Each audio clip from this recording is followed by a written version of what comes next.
ఈ Hyderabad negativity, Hyderabad cross అయిపోతది ఇవన్నీ కూడా నేను ఎక్కువగా తెలుగు వాళ్ళు, తెలంగాణ సంబంధించిన వాళ్ళు ఎక్కువగా మాట్లాడడం గమనిస్తా ఉన్నాను. కానీ నార్త్ ఇండియన్స్, మహారాష్ట్ర వాళ్ళు, బీహార్ వాళ్ళు, ఢిల్లీ వాళ్ళు ఎవ్వరు కూడా రియల్ ఎస్టేట్ క్రాస్ అయిపోతాదో, లేకపోతే ఇంకేమో జరిగిపోతుందో, లేదా హైదరాబాద్ విడిచి వెళ్ళిపోతాము అని చెప్పి ఎవరు కూడా ఆలోచన చేయట్లేదు. వాళ్ళందరూ కూడా ఒక సెర్టైన్ వేలో ఇన్వెస్ట్‌మెంట్ చేసుకుంటా ఉన్నా 10-15 సంవత్సరాల వరకు మేము అయితే హైదరాబాద్‌లోనే ఉంటాము అని చెప్పి చెప్తా ఉన్నారు. నేను డిఫరెంట్ పీపుల్‌తో మాట్లాడతాను కాబట్టి అండ్ వాళ్ళ యొక్క పర్సనల్ ఒపీనియన్స్ నేను చెప్తా ఉన్నాను. ఇక్కడ ఏదో నాకు మనసుకి నచ్చినది నేను చెప్పట్లేదు. డిఫరెంట్ పీపుల్ మహారాష్ట్ర సంబంధించి కొంతమంది క్లయింట్లతో మాట్లాడతాను కాబట్టి, సంతోష్ గారు మేము నెక్స్ట్ 10-15 సంవత్సరాల వరకు కూడా మేము హైదరాబాద్‌లో ఉంటాము. Because we like this environment. ఈ ఎన్వైరన్మెంట్ గాని, మాకు ఎడ్యుకేషన్ సిస్టమ్ గాని అండ్ ఇతర విషయాల్లో కూడా హైదరాబాద్ ఈజ్ గుడ్ ప్లేస్ అని చెప్పి వాళ్ళు ఉండడానికి ఇష్టపడతా ఉన్నారు. ఇప్పుడు వెళ్ళిపోయే వాళ్ళు వెళ్ళిపోతారు. వాళ్ళని ఎవరు కూడా ఆపలేరు. ఇక్కడ వచ్చే వాళ్ళు ఎలానే వస్తారు, ఉండాలనుకున్న వాళ్ళు ఎలానే ఉంటారు. అండ్ మీరు అర్థం చేసుకోవాలి, ఇక్కడ కొన్ని ఏరియాస్లో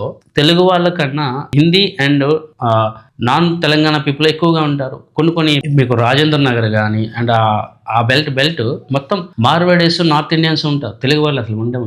సో ఇక్కడ నేను చెప్పదలుచుకుంది ఏంటంటే, ఉండాలనుకున్న వాళ్ళు ఉంటారు, వెళ్ళిపోవాలనుకున్న వాళ్ళు వెళ్ళిపోతారు. దాంట్లో ఎటువంటి డౌట్ లేదు. కానీ ఓవరాల్గా హైదరాబాద్ అయితే ఖాళీ అయిపోతుంది, హైదరాబాద్ మొత్తం వెకేట్ అయిపోతుంది, అందరూ ఎక్కడికో వెళ్ళిపోతారని అనుకోవడం ఉంది ఫులిష్నెస్ అండ్ రాంగ్ ఎగ్జంప్షన్.